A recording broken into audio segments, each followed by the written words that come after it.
Assalamualaikum warahmatullahi wabarakatuh. Alhamdulillah, kita akan melaksanakan pembelajaran mata pelajaran pengantar ekonomi bisnis dengan materi ilmu ekonomi. Pada video kita kali ini, saya akan menggunakan media presentasi, yaitu dengan menggunakan aplikasi PowerPoint 2019, yang nanti kita akan sambil mempelajari bagaimana cara merekam atau menjadikan slide-slide kita ini menjadi sebuah media pembelajaran atau menjadi sebuah video untuk dijadikan tayangan dalam pembelajaran. Langsung saja kita buka aplikasinya. Ini sudah kita buka, kemudian kita klik open. Kita cari slide yang sudah kita buat. Jadi di sini slide-nya sudah saya buat. Kita buka slide-nya. Nah, ini sudah ada nih. Jadi sebelum kita memulai menjelaskan tentang ilmu ekonomi atau menggunakan slide ini, agar apa yang kita tayangkan nanti terekam atau dapat menjadi sebuah video, di sini dapat kita gunakan menu slideshow. Jadi kita klik slideshow, kemudian kita klik record slideshow. Nah, menu ini pada aplikasi PowerPoint 2019 ada yang sekarang kita gunakan, dan pada aplikasi PowerPoint 2016 juga ada. Tapi saya kurang tahu kalau di aplikasi PowerPoint 2010 atau yang lainnya. Jadi langkahnya kita klik slideshow, menu slideshow, kita klik record slideshow. Nah, di sini ada dua tampilan menu. Yang pertama, record from current slide. Ini maksudnya jika kita akan memilih beberapa slide saja pada tayangan kita nantinya. Jadi kalau kita tidak ingin menggunakan seluruhnya, kita bisa menggunakan record from current slide. Tapi kalau kita akan menggunakan seluruhnya, kita klik record from beginning. Jadi kita mulai dari awal slide sampai akhir nantinya. Sekarang kita klik record from beginning, karena saya akan memulai dari awal slide sampai selesai nantinya. Kita klik. Nah, tampil seperti ini ya. Ini sudah tampil materi kita atau slide kita. Tapi sebelum kita mulai, kita klik dulu record, klik record. Ya, ini kita mulai membahas masalah ilmu ekonomi. Nah, di sini ada tayangan.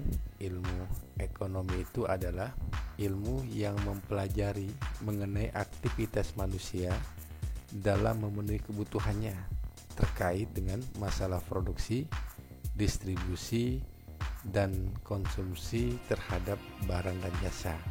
Jadi ilmu ekonomi ini muncul akibat dari usaha atau kegiatan atau aktivitas manusia dalam memenuhi kebutuhannya.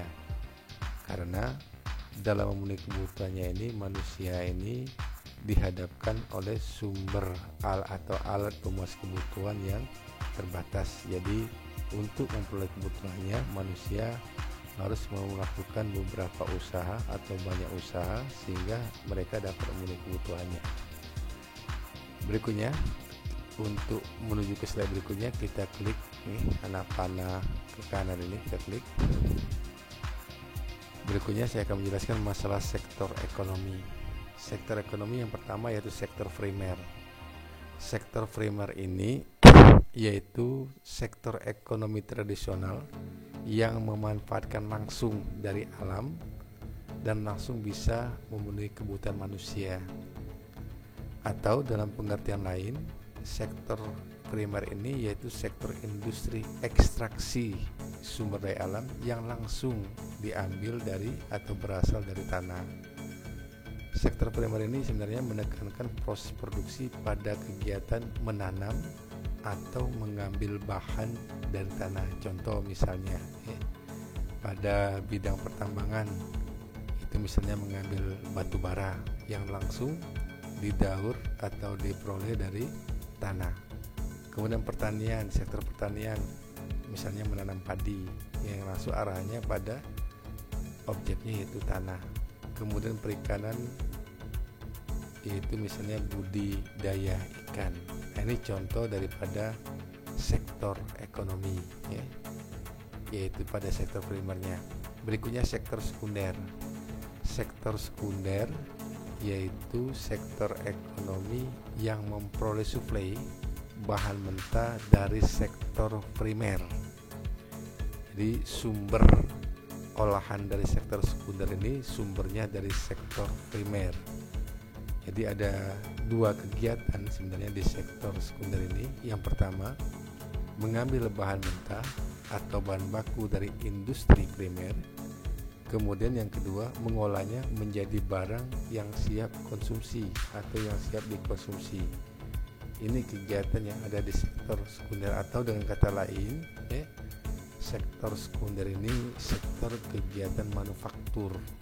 Jadi mengolah bahan-bahan baku, bahan-bahan mentah yang sumbernya dari sektor primer, diolah, diproduksi dengan menggunakan peralatan sehingga menjadi barang baru atau produk baru yang siap dikonsumsi oleh manusia atau yang siap dipasarkan, yang siap digunakan, dimanfaatkan oleh manusia. Contoh misalnya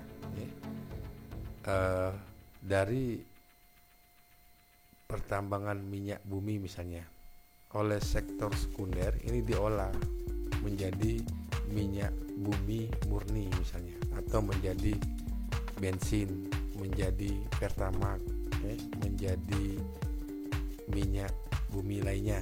Ini menggunakan peralatan yang seperti ini dikatakan sektor sekunder. Atau contoh yang lebih besar misalnya produksi atau pabrik manufaktur atau manufaktur yang memproduksi alat-alat berat, yang memproduksi kendaraan. Nah, ini juga termasuk sektor sekunder. Jadi sektor sekunder ini sektor ekonomi yang erat keterkaitannya mengambil sumber dayanya, mengambil bahan olahnya dari sektor primer, atau sektor sekunder disebut juga sektor manufaktur. Kemudian berikutnya sektor tersier, yaitu sektor ekonomi yang menghasilkan produk tidak berwujud atau tidak berbentuk, atau disebut juga sektor layanan jasa. Contoh misalnya bank, atau jenis pariwisata lainnya misalnya hotel dan sebagainya. Jadi sifat layanan jasa ini dikategorikan sektor tersier. Misalnya layanan jasa real estate atau layanan jasa di bidang pendidikan, ini termasuk sektor tersier. Sebenarnya sektor tersier, sektor sekunder, dan sektor primer ini saling membutuhkan, saling erat keterkaitannya. Misal contohnya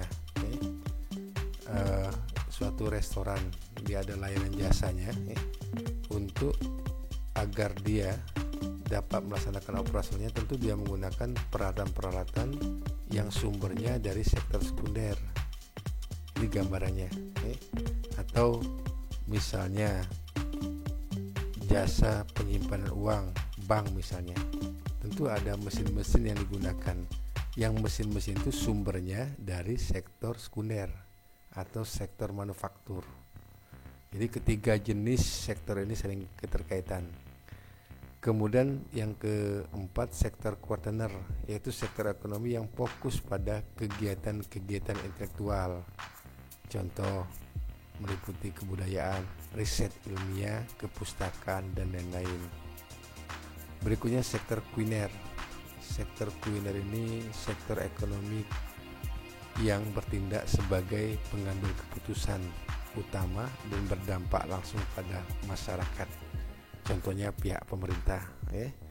Keterlibatan pihak pemerintah terhadap beberapa sektor sebelumnya, sektor primer, sektor sekunder, sektor tersier, ini akan berdampak langsung pada tingkat konsumsi masyarakat. Misalnya dalam hal penentuan harga, dalam hal misalnya pengawasan produk yang dihasilkan, yang nanti akan digunakan oleh masyarakat atau yang nanti akan dimanfaatkan atau dikonsumsi langsung oleh masyarakat. Itu sektor kuliner. Jadi ini sektor ekonomi. Jadi sektor ekonomi ada 5: sektor primer, bahan baku; sektor sekunder, manufaktur, sektor tersier, ini layanan jasa, kemudian sektor kuaterner, ini sifatnya layanan jasa juga tapi fokus pada kegiatan-kegiatan intelektual. Kemudian sektor kuliner, dalam hal ini langsung kita contohnya yaitu pihak pemerintah. Akibat dari sektor kuliner ini akan berdampak langsung dari kehidupan masyarakat. Ini sektor ekonomi.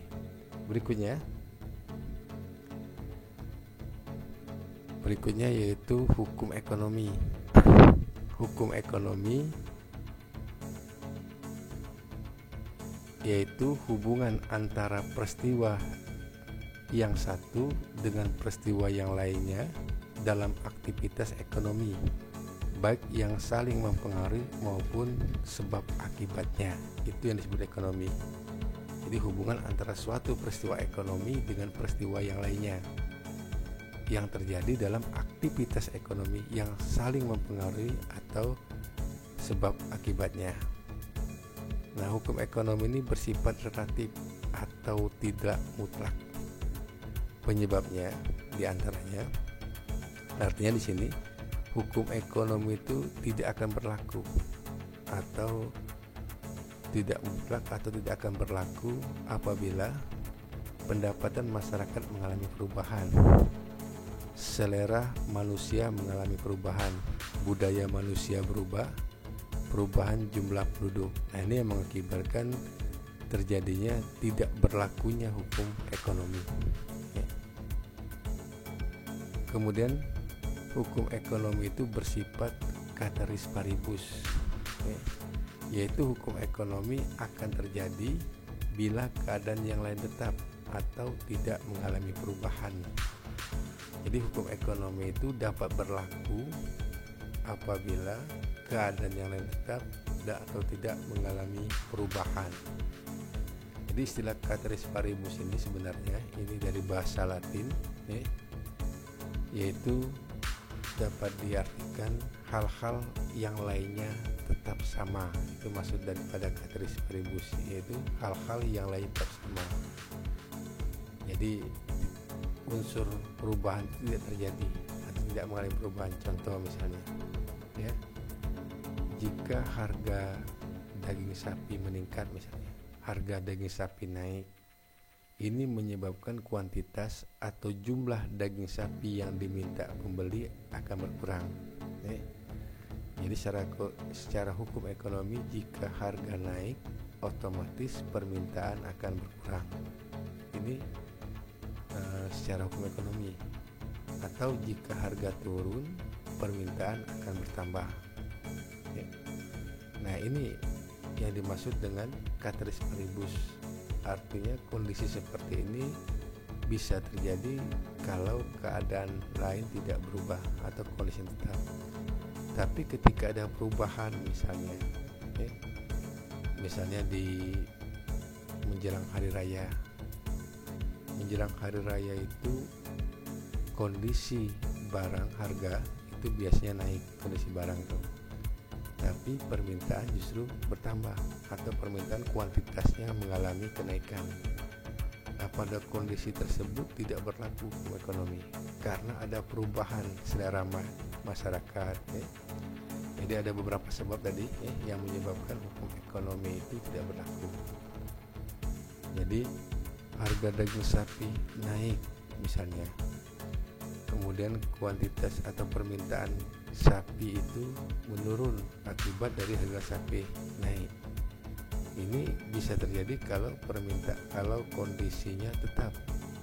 Kalau seandainya misalnya contoh yang lain, kalau seandainya ada informasi, ada isu adanya penyakit sapi gila, misalnya yang diderita oleh peternak, yang diderita oleh sapi yang diternak, ini mengakibatkan walaupun harga sapi itu turun, belum tentu permintaan itu bertambah karena adanya perubahan dari kondisi masyarakat. Nah, itu yang dimaksud dengan hukum ekonomi. Nah, ini saja materi kita. Jadi setelah kita sajikan materi, agar apa yang kita tayangkan ini dapat rekam, dapat menjadi suatu media pembelajaran. Kita setelah selesai kita klik menu stop ini. Nah, berarti sudah selesai kita merekam. Kemudian kita keluar dari rekaman ini, tanda kali kita klik. Nah, di sini slide-slide yang sudah kita gunakan untuk rekaman atau sudah kita tayangkan itu ada simbol ini, ada simbol speakernya pada slide. Ini slide penutup ekonomi. Pada slide berikutnya juga ada. Jadi ada semua. Ini tanda bahwasanya slide ini sudah kita rekam atau sudah kita jadikan media pembelajaran tadinya. Berikutnya, langkah berikutnya kita simpan file ini. Klik file, oke. Kita simpan. Klik export. Klik create video agar menjadi sebuah media pembelajaran. Klik kembali klik video. Nah, kita tentukan tempat penyimpanan. Misalnya kita tentukan tempat penyimpanannya di directory di dokumen, misalnya di directory ekonomi kita simpan, misalnya di folder ekonomi. Kita buat nama filenya misalnya awal dengan apa? Dengan extensionnya MP4. Kita klik save. Nah, selesai kita. Jadi prosesnya setelah itu di sini ada informasi di bawahnya creating video, create video dengan nama file awal .mp4. Ini proses penyimpanan. Nah, ini sudah selesai ya. Nah, setelah selesai proses penyimpanan, kita keluar dari aplikasi PowerPoint, klik file, klik close, kemudian kita langsung saja klik tanda kali di sudut kanan ini. Kemudian kita buka file yang kita simpan tadi, video yang sudah kita buat tadi.